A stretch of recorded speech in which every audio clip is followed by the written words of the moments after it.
वालेकुम। ये जो जाफरनगर का मेन रोड था, तो ये बड़ा ही खस्ता हाल था। यहाँ की आवाम की बहुत दिनों से एक डिमांड थी, और ये जो एक यहाँ पर ये रोड खस्ता हाल था, इसी कमी को महसूस करते हुए जनाब आसिफ शेख रशीद साहब ने महाराष्ट्र गवर्नमेंट से जो फंड लाया था, तो ये 80 लाख रुपए के फंड से रोड का आज काम की शुरुआत हुई है। और इसी तरीके से काली खोली के अंदर 40 लाख रुपए का एक रोड का काम वो भी स्टार्ट होने वाला है। ये रोड के काम को लाने में सब में बड़ी जद्दोजहद और कोशिश आसिफ शेख रशीद साहब की रही है।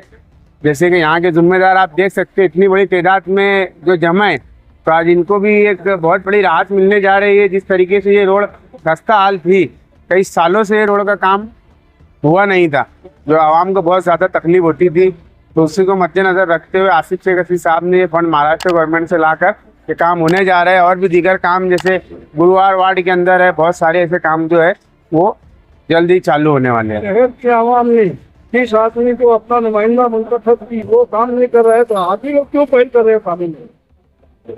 अब जो कौम मिल्लत के जिसको दर्द है तो वो काम कर रहे शेख आसिफ साहब।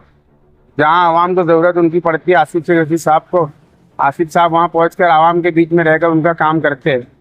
आसिफ शेख रशीद साहब की पहचान ही काम करनी थी। वो नुमाइंदा क्या करे क्या नहीं, उससे हमको कोई लेना देना नहीं है। जहाँ पर आसिफ शेख रशीद साहब की ज़रूरत आवाम को पड़ती है, जहाँ काम की ज़रूरत रहती है, आसिफ शेख रशीद साहब वहाँ पर काम कर देते हैं और करते आए, और इंशाल्लाह आगे भी करते रहेंगे। देखो, सबसे पहले रब का शुक्रिया, उसके बाद जो है शेख रशीद खानवाले का तहे दिल से जाफरनगर की तरफ से जो है शुक्रिया अदा करते हैं। आपने जैसा कि सवाल किया कि ये रोड बनने के लिए जो है, जैसा कि आप लोग जानते हैं कि मैं मुफ्ती इस्माइल के साथ था 10 साल।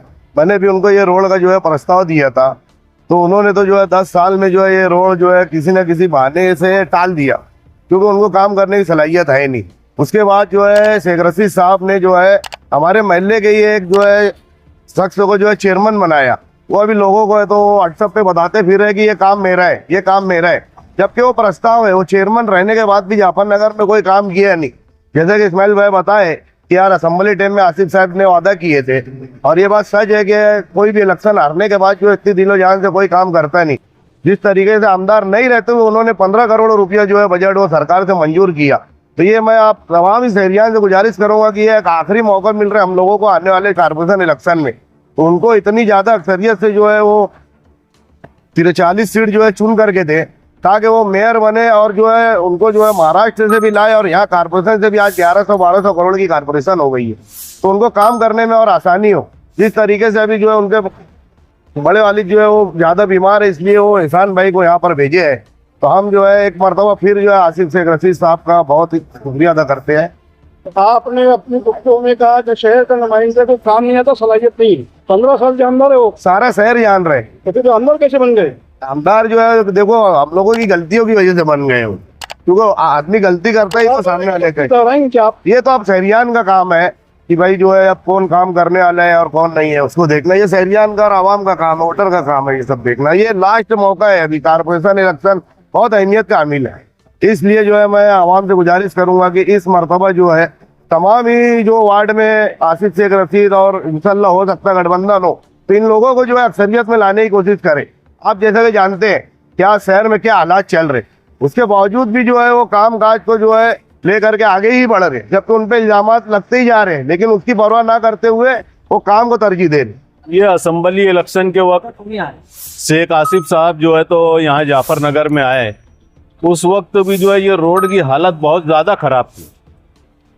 मेरा ऐसा मानना है कि मालेगांव में सबसे ज़्यादा ख़राब रोड जो है मुझको यही नज़र आता था। वापर के एतबार से यहाँ पर जो है बहुत ज़्यादा रस रहता था। शेख आसिफ साहब को जो है मैंने कहा, ये रोड के लिए बताया। काली खोली का भी एक रोड था जो बहुत ज़्यादा कस्ता हाल था, तो शेख आसिफ साहब ने वादा किया था कि मैं इलेक्शन हारूं या जीतूं, इंशाल्लाह मैं रोड जो है ये दोनों हर हाल में जो है तुमको करके दूंगा। और वो इलेक्शन हार गए, मगर उसके बाद भी जो अपने वादे को उन्होंने पूरा किया। अगर उनकी जगह कोई और उम्मीदवार होता तो शायद वो जो है इससे मुकर जाता। आज 80 लाख का फंड इसके ऊपर है, ये 60 फुटी रोड के ऊपर, और काली खोली में जो रोड है वो 40 लाख का फंड उसके ऊपर है। तो इतना बड़ा फंड डालना आज कोई उम्मीदवार हारने के बाद में जो है करे, ये मुमकिन नहीं नज़र आ रहा था मुझको। मेरे दिल में खुद एक ख्याल आता था कि शायद अब शेख आसिफ साहब इस काम को नहीं करेंगे, मगर ये काम ही है जो उन लोगों की पहचान है, जिसको मैं हमेशा से देखते आ रहा हूँ कि काम इन्हीं लोगों के दौर इक़्तिदार में जो है इन्हीं हुआ है। बाकी और जो भी दीगर लोग आए उसमें काम नहीं हुआ। आज के मौजूदा आमदार के ताल्लुक से जो है आप लोग जो सवाल कर रहे हो कि वो नुमाइंदा क्या कर रहा है, जबकि जो है इक़्तिदार पे वो है, चुनकर वो आया है। काम करने वाला आदमी जो होता है वो काम करता है। अगर किसी निकम्मे को कोई आदमी जो है वो काम पे लगाए और बार बार जो उसको बोलता रहे, तो उसकी तो आदत है बैठने की, उससे काम होता नहीं है, तो वो काम करेगा नहीं। काम करने वाले जो लोग होते हैं उनको फिक्र होती है, और उसी फिक्र को लेकर के जो है शेख आसिफ साहब ने इलेक्शन हारने के बाद भी ये जाफर नगर का 60 फुटी रोड और काली खोली का जो रोड है, इसको जो है आज अल्हम्दुलिल्लाह उन्होंने शुरुआत किया। हम जाफर नगर की तरफ से, तमाम ही नौजवानों की तरफ से शेख आसिफ साहब का, उनके खानवादे का शुक्रिया अदा करते हैं।